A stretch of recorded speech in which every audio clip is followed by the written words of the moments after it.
Maayong buntag guys, maayong buntag sa inyong tanan. Ayan, ito muna yung gagawin kong stand. Ito ay bulaklak galing sa kasal ni Madam Ten Gibbs. Pinili niya tong ganito para sa mga bridesmaid kasi gusto niyang iuwi. So ayan na siya, crochet na bulaklak. Ba't maayong buntag sa inyong tanan? Time check natin, wala pang alas 7. Wala si Madam Ten Gibbs dahil isa sa kaibigan namin sa Cebu ay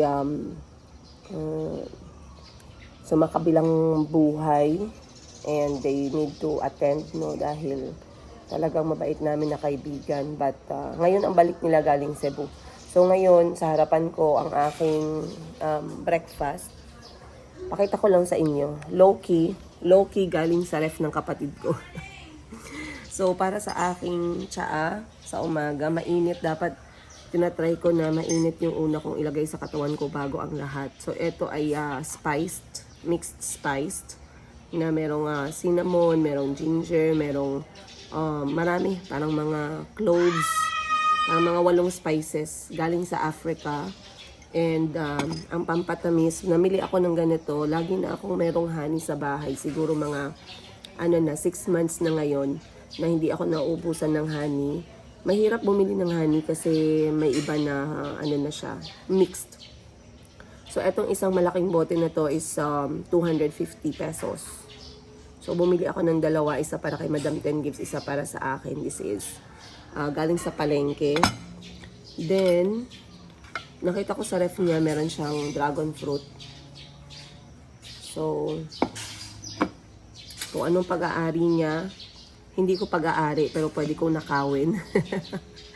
And then, meron siyang, si Madam Bibi umuwi doon sa auntie namin, sa Isulan, yung kapatid ng nanay namin, na nanay ng kapatid namin. Merong bunga yung avocado, so naiuwi niya yung iba, hinog na yung iba, so eto kakainin ko mamaya.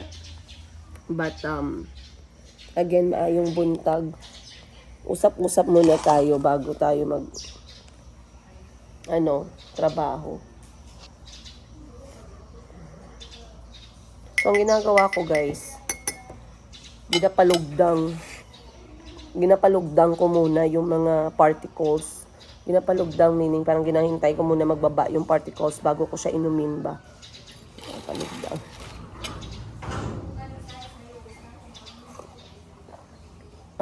Ayun. Medyo kulang sa tsaa pero gusto ko kasi yung matapang. Talagang mararamdaman mo yung anghang niya. Hindi ako nakatulog ng maayos kasi namahay siguro ako guys. Ibang klase ng kama, ibang klase ng kumot, ibang klase ng unan. Kaya mga alas 5 pa lang, nagising na ako. Plus, nadagdagan pa ng parang panaginip na masyadong action. Gusto mong matulog, magpahinga, tapos na naginip ka ng hinahabol ka, nakakainis. Pagkagising mo, parang hindi ka pa din natulog.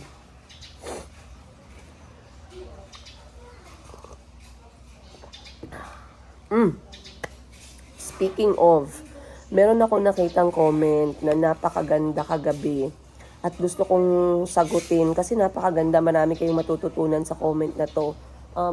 Chikahan tayo ulit ngayon. Actually, mostly naman talaga chikahan tayo, no? May nagsabi, ma'am, ang ganda mo magkwento. Ganun talaga basta mga chismosa na may utak. Magaling magkwento. Ngayon kasi ako'y magtatrabaho kasi meron akong tatapusin na order sa sa alahas.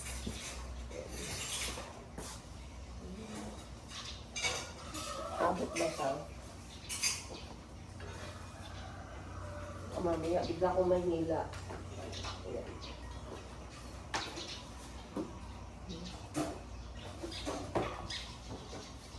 Wait lang guys ha.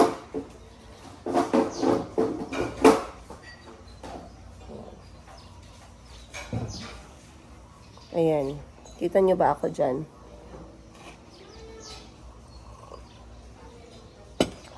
Oh. Kita naman, no? Malakas din naman yung mic nitong phone na to. So, alam ko naririnig nyo ako. So, habang tulog yung mga bata, meron akong gustong comment na basahin dito. Napakaganda din kasi ng comment niya. May nagtanong sa akin, sino ba daw yung anak na gustong kunin ni engineer? Actually guys, sa lahat ng mga anak ko do, meron siyang isang paborito. Napansin ko yung paborito niyang yan. Bata pa lang, nasa mag-asawa pa kami. Kapag mga labas-labas or mga alis-alis, meron siyang specific na anak. Na wala pa si Mayumi noon na, pero syempre ilan na sila, 'di ba? Andyan si Nasri, andyan si Ali. Yung dalawang anak niya sa una niyang nakarelasyon, and then dalawa din sa akin, si Calvi tsaka si Chico. Meron siyang isang anak na lagi niyang tinatawag. Lagi niyang hinahanap, lagi niyang binibilhan.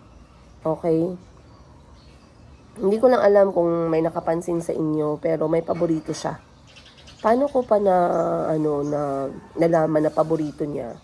Kapag dati nung bagong dating pa lang kami dito sa Pilipinas, lagi niyang tinatanong kung ano daw klaseng paaralan ang papasukan. Siya yung nagsabi na gusto daw ipasok sa international school, pero ni Singkong Duling, wala naman siyang binigay. Siyempre, magkano din yung international school dito? Isang bata, 100,000 pesos mahigit. 'Di ba? Kung ako lang lahat ngayon, okay lang sa akin kahit anong paaralan. Basta maayos. Siyempre, pag may maayos na public school, doon ko ilalagay yung anak ko. Malaki ang tiwala ko sa public school. Lalo na pag magaling yung teacher. Another is nag-birthday ang anak niya na paborito. Advance siya nag-message na gusto niya magbigay ng regalo, magpadala. Anong gusto? Bibilhan. Eto, pera, ganito. Isang beses lang nangyari yon, hindi na naulit. Pero meron pa siyang, hindi lang isa yung anak niya, no? Pero bakit sa anak kong to ay napaka-concern, talagang bigay, ganon. Mas nadagdagan pa talaga, nung nag-message itong si engineer na gusto niyang kunin itong anak ko na to. Like, what the hell? Okay? Who you? Ganun yung reaction. Sino ka? Diba? Ganun agad yung sinabi ko. Hindi ko siya nireplyan, pero mas lalong tumatatak sa isip ko na may tinatarget siya sa mga anak ko. Ngayon, bakit niya tinatarget? Malakas yung kutob ko. Kasi itong anak kong to, guys, syempre, nahuhulaan niyo siguro, no? Pero ayokong i-mention yung pangalan or ano man. Pero itong anak kong to, mahilig siya sa academic. Mahilig sa libro, mahilig magbasa, mahilig makipag-argumento, okay? Hindi ko alam kung ito yung paborito niya kasi nakikitaan niya ng mga karakteristik na katulad sa kanya, okay, when it comes to academic, or alam niya na itong isang to madaling mamanipulate, madaling ganun yun yung parang kung sino pa yung pinaka parang ako, no? Kung sino pa yung pinaka-independent, malakas yung loob, outspoken, yun pa yung madaling nabibilog, na mamanipulate. Madaling, feeling ko, tinatarget niya kasi madaling niyang mamanipulate.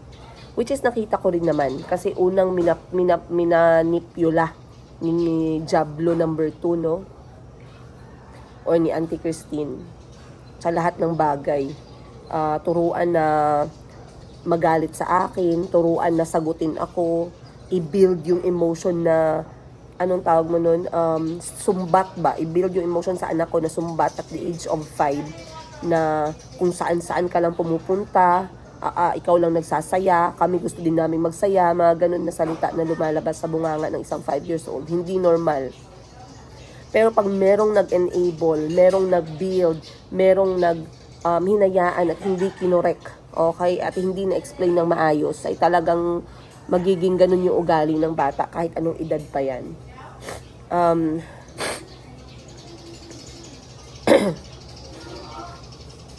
Mas lumala nung nagsabi yung lalaki na gusto niyang kunin itong anak kong to.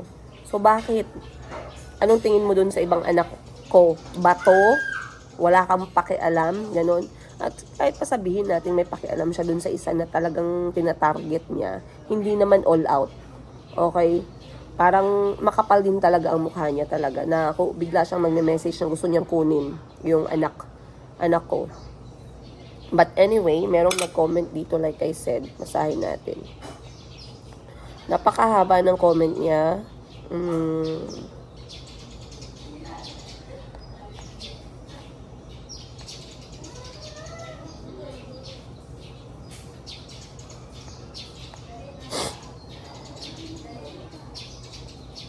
Good morning, my love. How are you? Tulog ka maayos?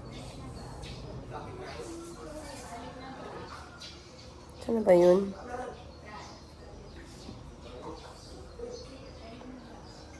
Oh, don't tell me na wala siya.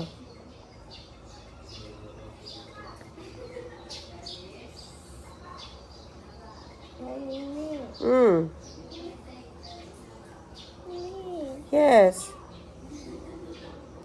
Ano man? Ano yan? Beef? Beef? Mamaya na, magkain pa tayo. Kain ka pa ng kanin. Ah, gusto mo food? O, sige, kuha tayo rice. Ano, wala man. Ah, ito. Nakita ko na.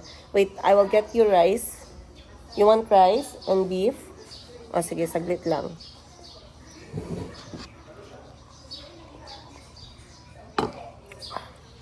Saglit lang, ha?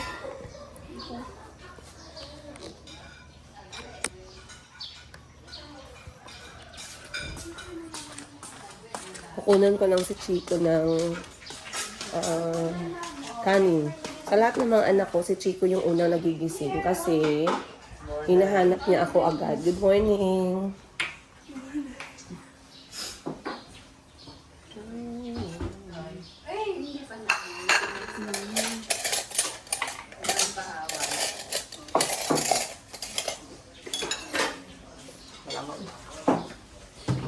Humingi na siya ng kanin.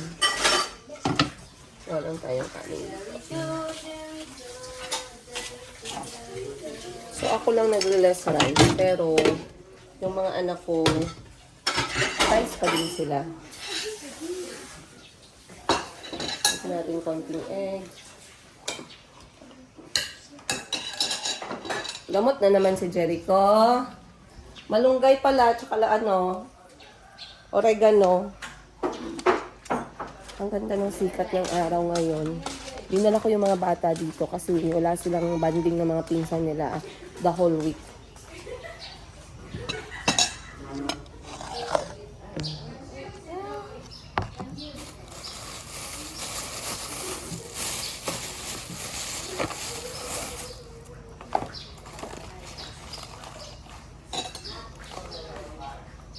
Chew properly, ha? Small lang. Okay, you bite small, ha? Don't put everything in the mouth, okay? Okay, go. Eat ka. Eat ka na. Itchy pala. Sorry. Ha? Saan? Saan? Outside doon? Eh, dito lang tayo, sit. Hindi ko alam. Kain ka na. Sige na. Ay, sana yun. Kain ka na, nak.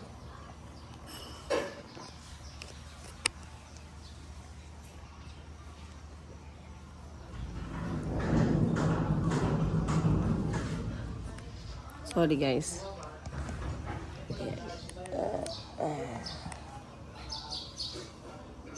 Kain ka na. Di ba sabi mo you wanted to eat? Eto, sabi niya.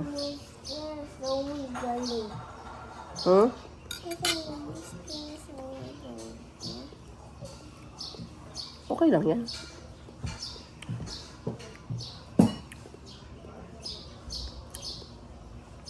So, meron nag-comment si Ma'am Gemminia, no? Hello po, kamusta kayo dyan, ma'am? Ayan. Basahin ko yung mga comment ni ma'am. Kayo din, guys, pwede din kayo mag-comment ng ano sa tingin ninyo. ano yung, pwede tayo magkaroon ng open conversation ba. Maganda din naman kasi yung mga brainstorm from time to time. And alam ko marami sa inyo dito yung mga silent viewer, pero don't hesitate na mag-share ng thoughts ninyo. Sabi niya, "Hello there, I have so many things in mind. Subscriber mo ko at supporter. Pero sana you don't mind if I speak up." Which is very okay, ma'am. I really appreciate yung time ninyo sa pag-comment. Hindi to against sa'yo, but sabi mo pwede kaming mag-comment. And I wanted short lazy talk. Ganon. Unang-una, itagalog ko yung, i-translate ko yung iba ha. Kasi andito yung anak ko sa tabi ko ba. Si Chico, 4 years old. Gusto ko lang itanong, ano yung nagpakilig sa'yo or nagpa-in-love sa'yo sa ex mo? Okay, that's a very good question by the way, no? Maraming salamat sa katanungan, pang Miss Universe. Nakilala ko siya, by the way. Maraming may alam sa inyo na itong aking ex ay kaibigan ng tatay ng unang anak ko. Okay? Nakilala ko siya, actually nag-ano kami una na nagkakilala kami sa Facebook, and then hindi ko siya masyadong pinapansin doon. Hanggang yung time na nagbiyahe kami papuntang Uganda para makilala ng anak ko ng unang anak ko, yung kapamilya ng tatay niya doon. At the same time, nag-meet kami. During that time, ano pa lang yun, parang getting to know each other. Pero during that time kasi, yung pinaka nagustuhan ko ay talagang asikaso niya kami. Kaya naman talaga girls, take note. Sa dating stage ninyo, 1, 2, 3, 4, 5, 6 months, huwag kayong basta agad mahuhulog pag asikaso kayo. Yung parang trato sa inyo, prinsesa. Parang fairy tale. Huwag kayo magpahulog sa ganyan. Kasi, hindi, minsan okay fine, minsan maayos ang resulta, minsan nakakatakot yung resulta. So, inasikaso kami ng maayos, talagang organized, okay? Talagang typical na engineer, businessman, very organized. Tapos, the way siya ituring ng mga tao sa paligid namin na time na nagkakilala kami. Masaya sila pag nandyan siya, maayos, marespeto. Yun yung nagustuhan ko kasi the way yung mga tao, the way siya inaasikaso ng mga tao at gusto siya ng mga tao, ang binigay ko na meaning nun is maayos siyang tao. Okay? Hindi, wala pa sa vocabulary ko yung narcissist, no? Saka na natin pag-usapan yan. Pero the way na natutuwa yung mga tao pag dumadating kami, talagang syempre naisip ko, mabait siguro to, inaasikaso niya siguro din sila, or maganda yung effect niya ng presence niya sa mga taong to. Kasi pagdating namin, masaya sila, welcoming sila, mahal na mahal siya, may pahag, may paganito, yung parang masaya talaga na typical. Yung nagpakilig sa akin, sa mga ginagawa niya, kasi mature na ako that time, may anak na akong isa, hindi ka na nakikilig-kilig sa mga maliliit na mga, nakikilig ka sa mga malalaki, yung mga, hindi masyadong napapansin pero napapakilig ka, is yung talagang pag-organize niya sa mga bagay-bagay. Pag-organize niya sa pagdating namin dun sa Uganda, pag-prepare niya, pag-arrange niya sa lahat ng bagay, pag-asikaso niya at pag-check niya sa amin ng anak ko. During that time, si Kuya Kahim, talagang kinikilig ako dun ng bongga.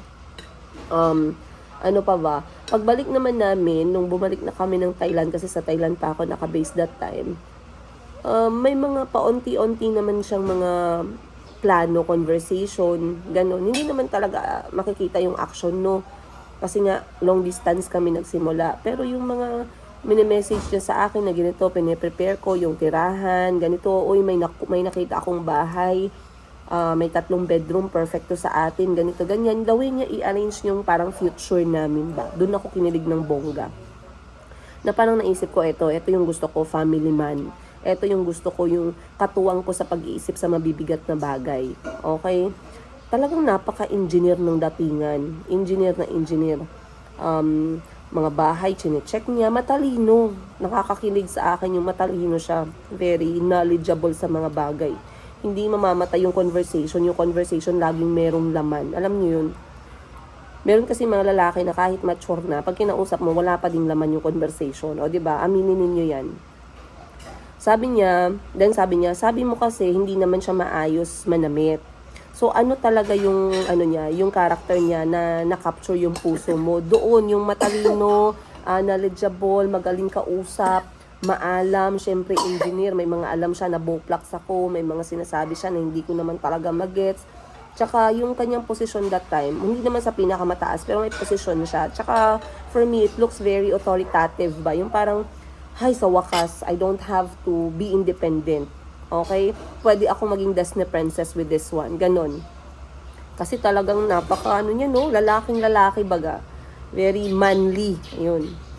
So, number 2, sabi niya, you are Muslim. By birth ba or by choice? By choice. Pinanganak kami, my mother was, ang nanay ko ay 70 Adventist. Ang tatay ko, he doesn't believe in any religion. We tried reaching out sa tatay namin, pero hindi talaga siya naniniwala sa relihiyon. In short, atheist yung aming tatay. But we grew up with the practices of Seventh-day Adventist. Bawal magka-earrings, pinakasimple lang, mahaba ang palda, hindi kailangan magpaganda, hindi kailangan ng makeup. But over the years, you see what happened, you guys. Of course, peer pressure, environmental factor, maraming nagbago. But of course, the teachings of faith, no, is the main focus there. So I decided to revert to Islam before my marriage with etong engineer ko na ex. Pero marami ako naging kaibigan. Marami ako naging kaibigan na Muslim growing up, and especially sa aking paaralan na Mindanao State University, which is talagang na-appreciate ko yung mga kaibigan kong Muslim. So I always find peace sa kanilang way of, yung kanilang mga prayer in Arabic. For me, it was really solemn. Sabi niya, I will tell you a bit of my background. Sabi ni Ma'am Gemma Geminiano. Ilalagay ko din dito yung screenshot para mabasa ninyo. I am an OFW dito sa UAE for 25 years. Dito sa UAE, 75 to 80% na witness ko sila, mga Muslim couples. Ito yung insights ko about them. By Muslim law, pwede naman talagang magpakasal ng 5 beses, sabi niya. They really polygamous, sabi. As long as kaya nilang suportahan. Are you aware of that when you got involved? Of course, that is a very, very basic common knowledge, no? Yung mga policy, yung mga belief, yung mga faith, yung practices ng isang Muslim. Pero, kung aware tayo dyan, we are also aware that some couples have their inside arrangement, kumbaga.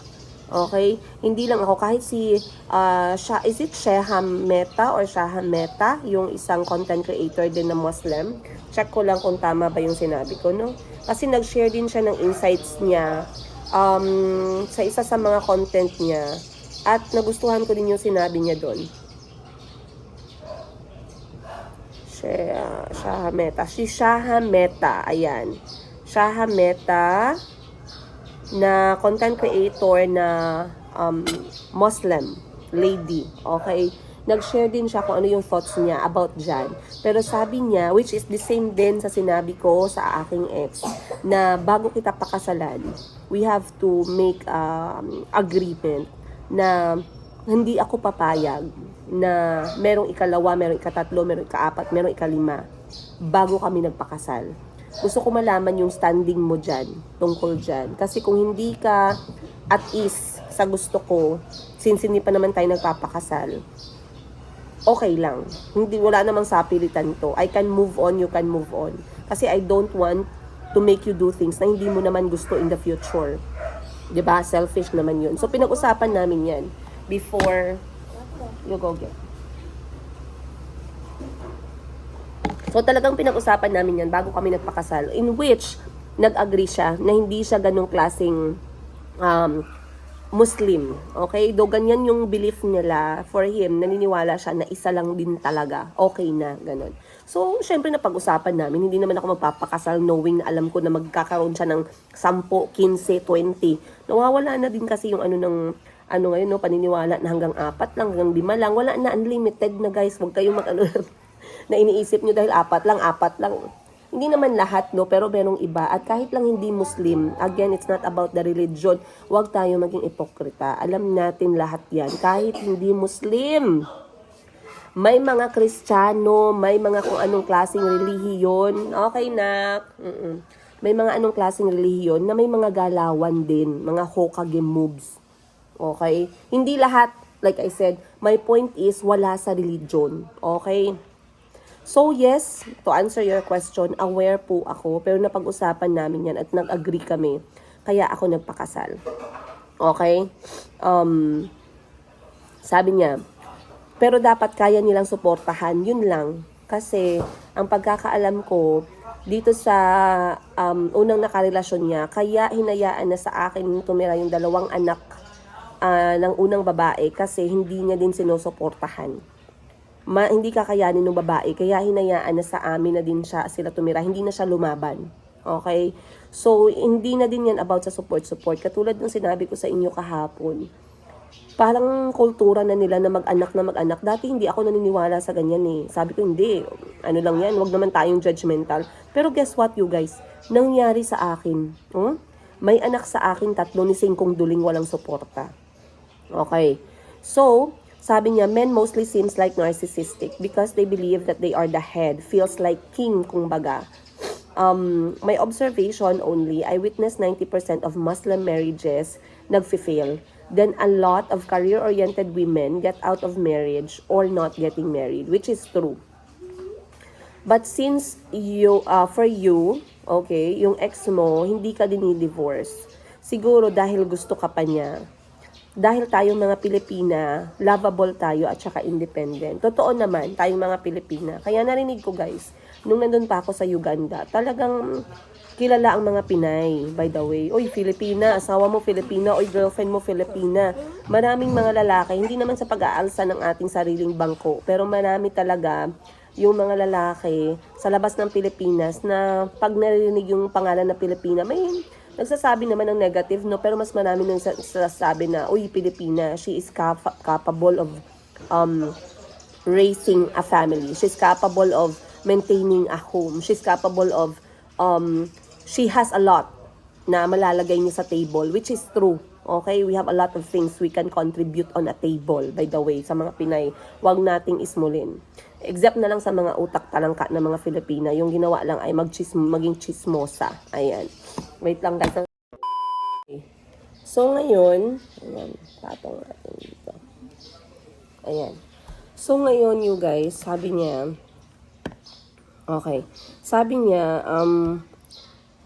meron talagang mga lalaki, there are men na hindi nila gusto yung mga independent na mga babae.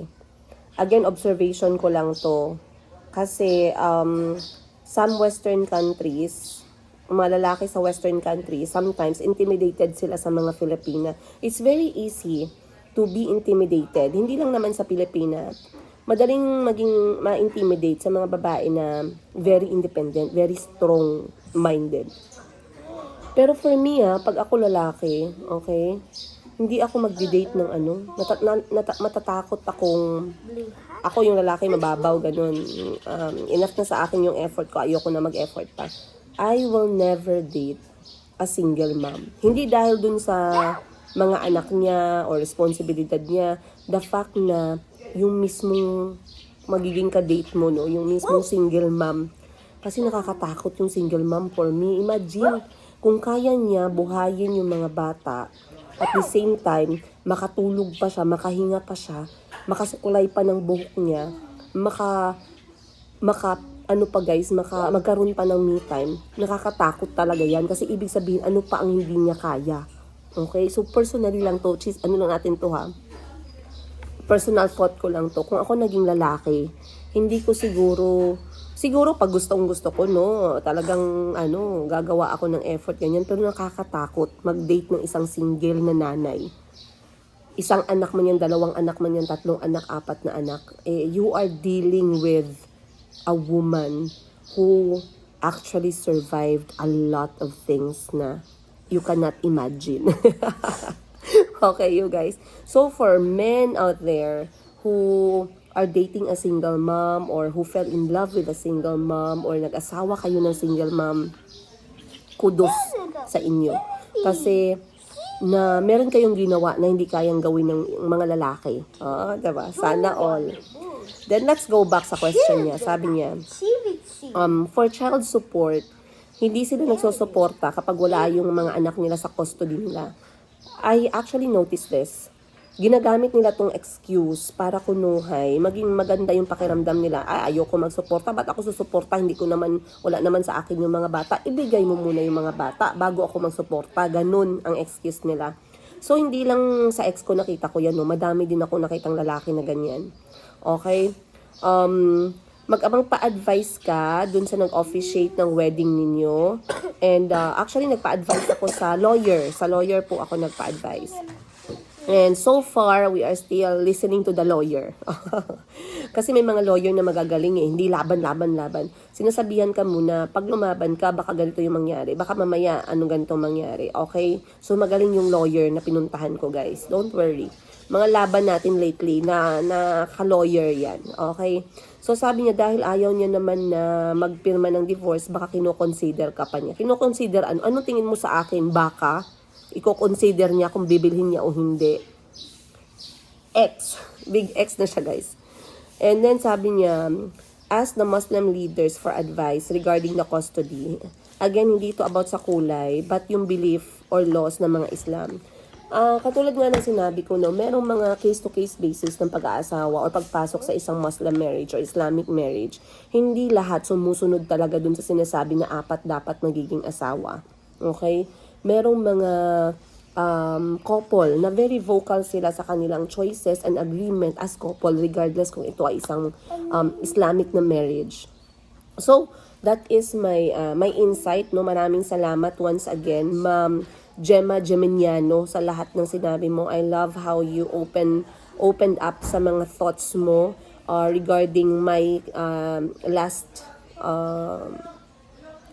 dilemma sa inyo. Ayun. Marami pa rin naman nag-comment, guys, and I'm going to mention them on the next episode sometimes, no, randomly lang kapag nakikita natin na magandang pag-usapan. May nagsabi dito, bago ko tapusin tong vlog na to, sabi niya, Miss Jane, sabi ni Breadcrumbs 8118, Miss Jane, nalimutan mo nung una pa lang tinatanong na kita, what would you say about Muslim people? Africa has dominant Muslim religion. Number 1, I don't know if Africa has a Muslim dominant religion. Tingnan natin. Is African continent Muslim dominant? Kasi sa Uganda, hindi po dominant ang Islam. Okay, 20% lang po ang mga Muslim sa Uganda. 80% po ay Kristiyano, Catholic, Protestant Christian, halo-halo. Pero Muslim is only 20% lang. Okay, now, the AI answered, sabi, neither Christianity nor Islam holds an overall majority across the entire African continent. Overall demographics, Christianity is 49%, Islam is 42%, and traditional African faith is about 8%. As you can see, guys, ang result ng Google natin. So, it's not dominant Muslim. Okay? It's not dominant Muslim. Let me clarify, even sa Uganda, hindi po dominante ang Muslim na relihiyon. Okay? Pwede mag-asawa ang lalaki ng 4 na babae, yung kaya lang nilang suportahan. That is true, that is written, no? We all know that common belief and knowledge. Pero like I said, these days meron na tayong mga kanya-kanyang inner arrangement or agreement between the couple. Pag sinabi ng asawa na ayaw niya, walang magagawa dapat yung lalaki kasi yung first wife na sa kanya yung desisyon. At kung hindi papayag yung lalaki, then they can actually talk about it. Pwede silang maghiwalay, pwede silang mag-meet in the middle. There's a lot of things you can talk about. Pero it's not a do or die. It's not a pag nag-asawa ka ng Muslim na lalaki, ganyan talaga dapat. Hindi ganun. Okay guys, let's change our mind and let us read more and let us be updated more on what's really yung nangyayari talaga. Hindi lang dahil nakasulat siya sa libro or sa Quran or sa Bible, kundi yung talagang nangyayari. Yung real life na story. Hello! So anyway, you guys, I guess that's all, no? Sa usapan natin ngayong umaga. Kakain lang ako ng aking breakfast. And then, iisipin ko paano ako maghahanap ng pera ngayon. Dahil si Mayumi ay magbe-birthday ngayong coming na week na to. Hindi ko pa alam anong plano ko. Titingnan natin. But anyway, I'll see you guys on the next episode. Much love, Princess Yiga.